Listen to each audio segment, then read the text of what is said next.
Now, we're back here today so I could give you my thoughts on Monday Night Raw. Not gonna lie, wasn't my favorite Raw so far of 2024, but you know, a lot of people tuned in to see what would happen with the whole Cody and Rock situation with WrestleMania. People wanted to hear what Cody had to say. So they started off Monday Night Raw. They showed the package from SmackDown, and you know, the crowd was a little low on it. A lot of mixed reactions, which you know, understandable. We're not the fans don't really know what's going on. I don't know what's going on. We don't know what the plans are, and everyone's a little lukewarm. So they started Raw off with that package. Seth Rollins' music hits. He comes out, and gingerly with the injured knee, he says his pitch again for him and Cody. The crowd wasn't into it. Uh, Cody's music hits. Seth is watching Cody come down. Seth has that smile, like, yeah, this is gonna be good. Cody comes in. The crowd's chanting, "We want Cody." They did it even before Cody comes out, and then the crowd switches and starts chanting, "Rocky sucks." Haven't heard that in a long time, since '03. Yeah, 2003 in Toronto. I was there.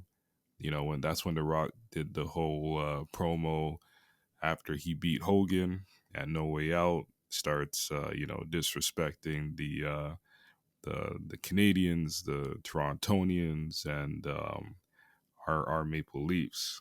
Never forget that promo. It's funny. Rock has always been entertaining. So it was just very strange to hear that again, and it made me think as well. Like, will if they go with this match, right? And obviously, The Rock is going to get booed. Sadly, I don't think he deserves it. The Rock's a legend. He should be treated as such. Um, would The Rock embrace it? Would The Rock embrace it actually and become Hollywood Rock again? I think that would be interesting, right? But that could only work if it's Rock versus Cody. It'll be weird to have Hollywood Rock versus Roman Reigns because I've seen that going around online. Wouldn't make much sense. You know what I mean? So even Michael Cole said, "Is it 1996 again?" Like even he was a little shocked by that. Sadly, The Rock's daughter, Simone, her ring name is Ava. She deleted her Twitter. She was getting death threats by the fans, which is just like ridiculous, guys. Let's just be professional here. Let's make this all make sense, right? It's wrestling. Like, okay, if they take a match that you want or they postpone a match that you want, it doesn't mean people should receive death threats. Like, it's not that serious. She has nothing to do with it at all as well. Just chill out. Like, it shows just immaturity. It makes all of us look crazy, even though we're not a part of that and we never did that. Us being part of the internet wrestling community, which I'm not a big fan of because everyone has internet now, but it's just not necessary, guys. It's not needed. So shout out to Ava. I hope she's just okay, and she's not taking that too much to heart. Like people suck, not like people suck. We all know that. And yeah, the first match of the night, fatal four way tag team match. I really enjoyed the match. The winner faces Pete Dunne and Tyler Bate on SmackDown. It was the New Day, the Creed brothers, DIY, and I know I'm missing one more, and the New Day, yeah, the New Day and Imperium. Sorry, it was a good match, high intensity. The crowd was into it. Like I said, I'm not a fan of these fatal four way tag team matches. I feel like it's kind of rushed. I would have preferred a traditional tag team match, tournament style, one team versus another team. Winners move on. You know what I mean? But they want to. I guess they just want to get to it. That's fine. The winners of the match, DIY wins, so they go on to face Tyler Bate and Pete Dunne. Next, we have an Elimination Chamber qualifier match. Becky Lynch versus Shayna Baszler. Happy to see Shayna. I think they have so much to do. They have so much character, so much talent. Like I said, I'm always a fan of them using who they have that's established. Like, she has credibility. Why not use her? And good chemistry. Like, I wish they gave it a little bit more time, but yeah, if I would have to rate it, I'll give it 6, 7 out of 10. Just wish these ladies had more time and had a little story build up to it instead of just throwing it on Raw.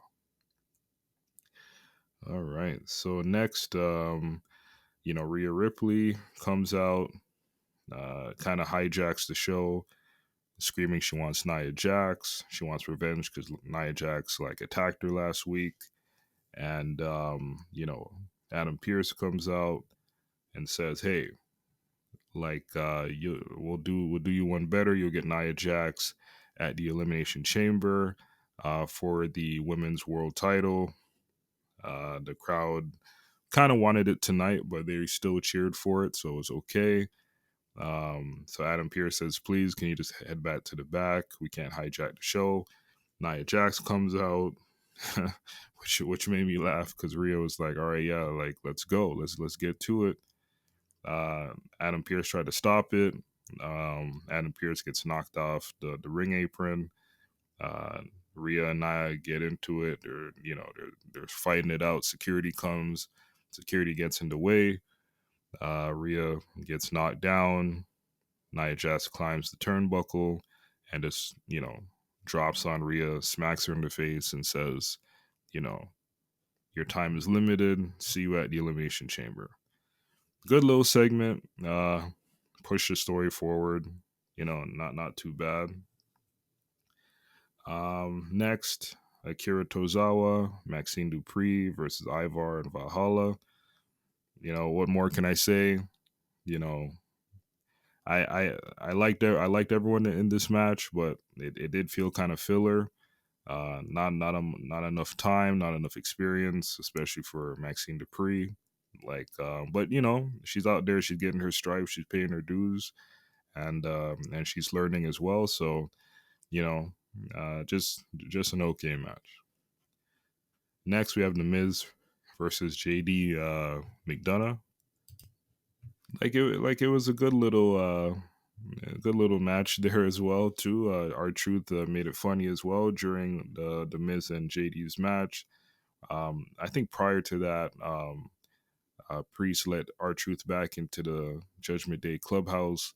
R-Truth found a box filled with the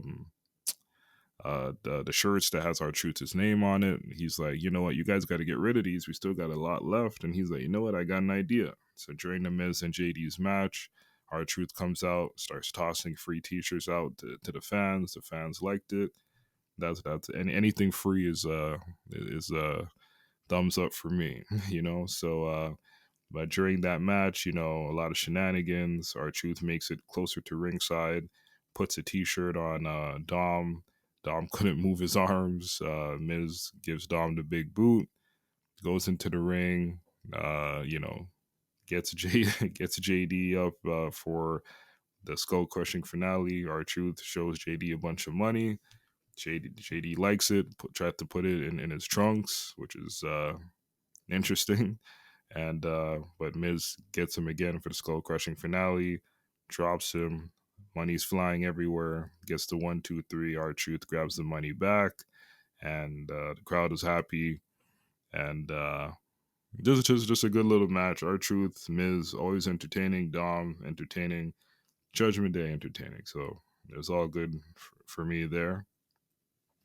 Next, Gunther's 600-day celebration for his Intercontinental Championship. Well deserved. He definitely deserves that celebration. He's bringing a lot of prestige to that championship. I like how they say Intercontinental Heavyweight Championship. It gives it a little bit more kick, a little bit more prestige, and a little bit more just like it means something. A little bit more main event. Speaking of main event, you know, Gunther's like, I beat a lot of people. Who's left? You know what I mean? Like, does all this matter? Who can I fight next? Next thing you know, ooh, so music hits, crowd goes crazy. Jey Uso comes out, main event. Jey Uso comes out. He's doing the bounce when he's on top of the turnbuckle. The whole crowd is moving their arms up and down, doing the bounce, going on beat. And I thought we would have maybe saved this for closer to WrestleMania match. If someone's gonna beat Gunther, like a Jay, you know, maybe even an LA Knight. But I know LA Knight's on SmackDown, but like someone like those were my top two right there for sure. So, Gunther is saying, like, you finally stepped out of your family shadow. It took you 15 years to do it. You want to try to be the man and come for your first singles championship. Jay is like, hey, congrats. 600 days is a lot, very impressive, but I'm coming for you. And, Gunther kind of shoves him. Jay goes for the spear, starts attacking Gunther. The rest of Imperium pulls Jay off, starts stomping on him. New Day comes out, which is Xavier and Kofi, comes out for the save, and it looks like we're gonna have a 6-man tag match down the line, maybe next week on Raw or so. So yeah, I like it. Jey Uso versus Gunther.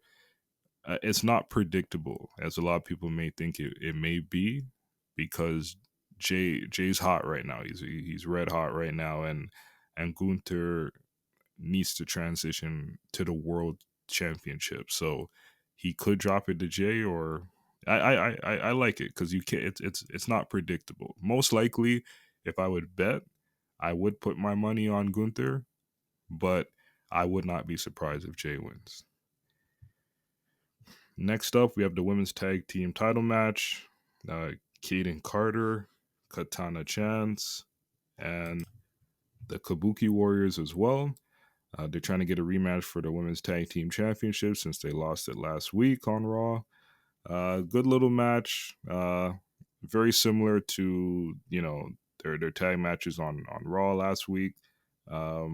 Just I wish they had, like I said, a little bit more time. By the time the crowd started to get really into it, the match was already over. So, but the winners and still women's tag team champions, the Kabuki Warriors. So that's good. We'll see them on SmackDown with Bailey and Io Sky, and hopefully Dakota Kai's there too. I think they have a lot to play with that. Maybe Dakota Kai would be on Bailey's side as well. And the main event, a bull rope match: Cody Rhodes versus Shinsuke Nakamura. A bull rope match made famous by Cody's father, Dusty. So I was very intrigued to see this, even though, like I said, it's a predictable match. Cody would get the win, but let's see how they go with this. I actually thought Drew would interfere, so Shinsuke would, you know, it would be like a no contest type thing. So Shinsuke wouldn't lose again, but it's all good. They had a good match. I liked how they started it with Cody already strapped it to his arm, and he's yelling at Shinsuke to strap it to his arm. Shinsuke finally straps it to his arm, and then throws the rest of the rope in Cody's face, and starts to match off like that and starts stomping on him. I did like that start. Everything else, like good match, gets the crowd hyped. I like how when the crowd was getting dead, Cody would grab the cowbell and just sort of bull bell and start like shaking it to wake everyone up. Like he's like, hey, I'm like, you guys got to wake up. I'm here. You know what I mean? but I know it's a 3 hour show, so the crowd's energy is kind of depleted at that point. Um, but it was good. I did like the match.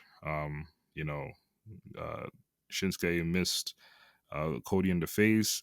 It's interesting how they use red mist, and they don't use the green anymore, and they don't really allow blood or bleeding, but it looks like Cody was bleeding. I just find that very interesting. Like if it's gonna be red, they it looks like blood. If someone's changing the channel and see wrestling, they would think it's blood. They wouldn't think it's paint or mist or whatever. So just me advocating to bring back blood.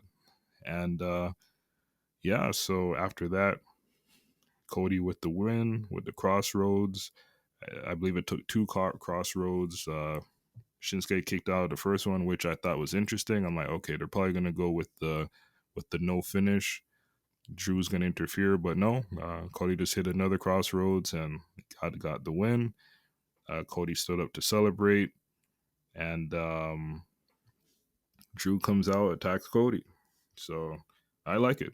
Good, good. Pretty much the whole show. I give it, you know, like a 5, 6 out of 10. You know, like from how much buzz the week was that they had since SmackDown with The Rock. The show is just kind of mediocre to me. I did like the segment with Cody and Seth. Drew comes out, as well. He was kind of breaking the fourth wall there, like, hey, Seth, didn't you just lose to him 3 times in a row? Seth's like, well, you lost to me, 2 times in a row. He's wearing the CM Punk, tombstone shirt, whole bit there, and making fun of CM Punk, and telling Cody has to finish the story. He wants Seth at WrestleMania, which I definitely don't mind. I think Drew is doing his best work in WWE. Period. Like he's like if Seth is gonna lose the world title, with which I believe he has to now. Like it's if it's not CM Punk, it's either Sammy or Drew. If you want to throw Gunther in there, if he loses his title before WrestleMania, yeah, Gunther. Like some even LA Knight. So I'm all I'm all in support of that. And like I said, that was my thoughts for Monday Night Raw. You know, okay show. It doesn't carry the energy from the SmackDown ending buzz there, but you guys will get my thoughts on the press conference on Thursday. So very intrigued to see where they go with that. Will it be Roman versus Rock? Will it be Cody versus Roman and Rock at next year's WrestleMania? Who knows what they're gonna do? I hope it's live streamed on their YouTube channel or something, or even on the network. Definitely want to, or Peacock. I definitely want to see that. See what their plans are, because they're leaving the fans in the dark, which is good. I do like not knowing everything all the time, but it's like it'll be interesting to see. Basically we want Cody. So we want Cody to face Roman, and we just want to know. I think that's the key. Everything after that could be whatever, but that is the main thing. Cody has to face Roman. Period. And that's my thoughts, everyone. Glad everyone's loving the channel. I'm trying to build it here just to see how far it could go. Really appreciate the love. Please hit the like, subscribe, comment. Let me know what you think. Give me your opinion on Raw. Give me your opinion on what could be on the press conference. Please subscribe. Please subscribe. Please subscribe. Share. Once again, I'm LA. Thank you for joining me. Enjoy the rest of your day. I'm out.